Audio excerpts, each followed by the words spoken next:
one of the main reasons that people don't get what they want is because they don't actually figure out what it is. And the probability that you're going to get what would be good for you, let's say, which would even be better than what you want, right? Because, you might be wrong about what you want easily. But maybe you could get what would really be good for you. Well, why don't you? Well, because you don't try. You don't think, okay, here's what I would like if I could have it. And I don't mean in a way that you manipulate the world to force it to deliver you goods for status or something like that. That isn't what I mean. I mean something like, imagine that you were taking care of yourself like you were someone you actually cared for. And then you thought, okay, I'm caring for this person. I would like things to go as well for them as possible. What would their life have to be like in order for that to be the case? Well, people don't do that. They don't sit down and think, all right, let's figure it out. You've got a life. It's hard, obviously. It's like 3 years from now, you can have what you need. You got to be careful about it. You can't have everything. You can have what would be good for you, but you have to figure out what it is, and then you have to aim at it. Well, my experience with people has been is if they figure out what it is that would be good for them, and then they aim at it, then they get it. And it's strange because it's a strange thing. It's not quite that simple because, you may formulate an idea about what would be good for you, and then you take 10 steps towards that, and you find out that your formulation was a bit off, and so you have to reformulate your goal. So you're kind of going like this as you move towards the goal. But a huge part of the reason that people fail is because they don't ever set up the criteria for success. And so since success is a very narrow line and very unlikely, the probability that you're going to stumble on it randomly is 0. And so there's a proposition here, and the proposition is, if you actually want something, you can have it. Now the question then would be, well, what do you mean by actually want?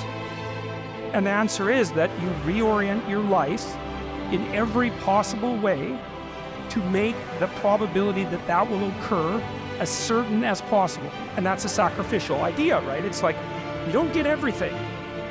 Obviously. But maybe you can have what you need. And maybe all you have to do to get it is ask. But the asking isn't a whim or today's wish. It's like, you have to be deadly serious about it. You have to think, okay, like I'm taking stock of myself.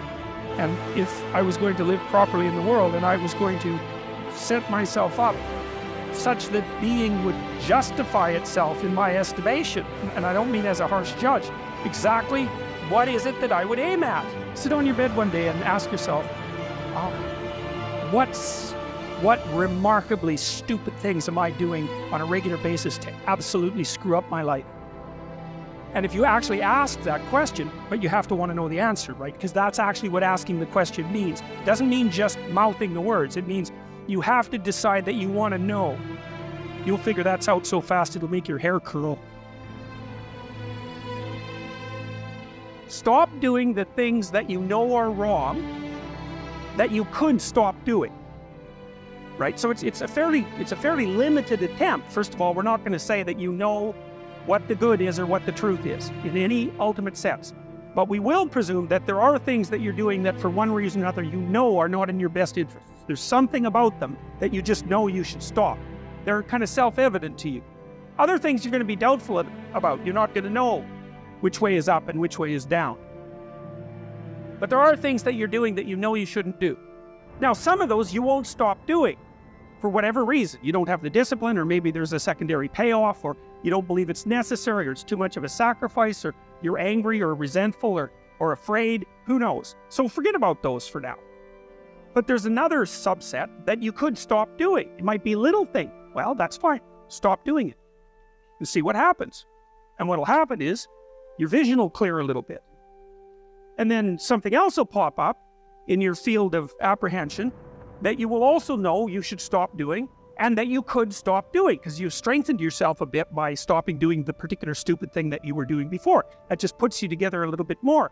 And you could do that repeatedly for an indefinite period of time. And you know, that doesn't necessarily mean that you're going to ever be able to formulate a clear and final picture of what constitutes the truth and the good. But it does mean that you'll be able to continually move away from what's untruth and what's bad.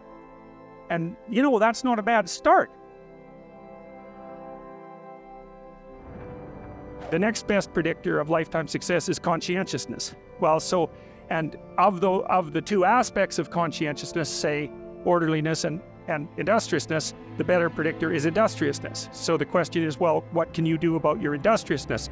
And the answer to that is, well, that's kind of rough too, because there's a strong genetic component. But you can work on micro habits with regards to your conscientiousness. And I think the best micro habits, this is partly to do with this future authoring program processes, I think the best thing you can do with regards to your conscientiousness is to set up some aims for yourself, goals that you actually value.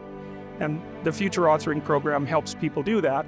And basically it does a situational analysis it helps you do a situational analysis of your life more than a psychological analysis, I would say. And so the questions are something like, well, all right, you're going to have to put some effort into your life, and you need to be motivated to do that. And so what are the potential sources of motivation? Well, you could think about them in the big five manner. If you're extroverted, you want friends. If you're agreeable, you want an intimate relationship. If you're disagreeable, you want to win competitions. If you're open, you want to engage in creative activity. If you're high neuroticism, you want security. Okay, so those are all sources of potential motivation that you could draw on, that you could tailor to your own, your own personality. But then there are dimensions that you want to consider your life across. And so we ask people about, well, if you could have your life the way you wanted it in 3 to 5 years, if you were taking care of yourself properly, what would you want from your friendships? What would you want from your intimate relationship? How would you like to structure your family? What do you want for your career? Well, how are you going to use your time outside of your job? And how are you going to regulate your mental and physical health, and maybe also your drug and alcohol use? Because that's a good place to auger down, because alcoholism, for example, wipes out, 5 to 10% of people. So you want to keep that under control. And then so maybe, you develop a vision of what you would like your life to be, and that associates the goal. Well, once the goal is established, and then you break down the goal into micro processes that you can implement, the micro processes become rewarding in proportion in relation to their causal association with the goal, and that tangles in your incentive reward system. We talked about the dopaminergic incentive reward system, and that's the thing that keeps you moving forward. And the way it works is that it works better if it produces positive emotion when it can see you moving towards a valued goal. Okay, well, what's the implication of that? Better have a valued goal, because otherwise you can't get any positive motivation working out. And so the more valuable the goal, in principle, the more the micro processes associated with that goal start to take on a positive charge. And so what that means is, well, you get up in the morning and you're excited about the day, you're ready to go. And so as far as I can tell, what you do is you specify your long-term ideal.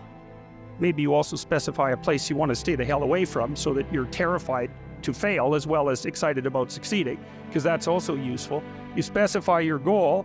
You do that in some sense as a unique individual. You want to specify goals that make you say, oh, if that could happen as a consequence of my efforts, it would clearly be worthwhile. Because the question always is, why do something? Because doing nothing is easy. You just sit there and you don't do anything. That's real easy. The question is, why would you ever do anything? And the answer to that has to be because you've determined by some means that it's worthwhile. And then the next question might be, well, where should you look for worthwhile things? And one would be, well, you could consult your own temperament. And the other would be, well, you kind of look at what it is that people accrue that's valuable across the lifespan. So you do a structural analysis of the subcomponents of human existence, and I already did that. You need a family, you need friends. You don't need to have all these things, but you better have most of them. Family, friends, career, educational goals, plans for, time outside of work, attention to your mental and physical health, etc. That's what life is about. And if you don't have any of those things, well, then all you've got left is misery and suffering. So that's a bad deal for you. So once you set up that goal structure, let's say, and that's really in many ways that's what you should be doing at university. That's exactly what you should be doing, is trying to figure out who it is that you're trying to be, right? And you aim at that. and then you use everything you learned as a means of building that person that you want to be. And I really mean want to be. I don't mean should be, even those things are going to overlap. And it's important to distinguish between those, because that's partly, and this is back down to the micro routine analysis. So as I was saying, well, you're going to try to make yourself more industrious. Okay, number one, specify your damn goals, because how are you going to hit something if you don't know what it is? That isn't going to happen. And often people won't specify their goals too, because they don't like to specify conditions for failure. So if you keep yourself all vague and foggy, which is real easy, because that's just a matter of not doing as well, then you don't know when you fail. And people might say, well, I really don't want to know when I fail because that's painful. So I'll keep myself blind about when I fail. That's fine, except you'll fail all the time then. You just won't know it until you've failed so badly that you're done. And that can easily happen by the time you're 40.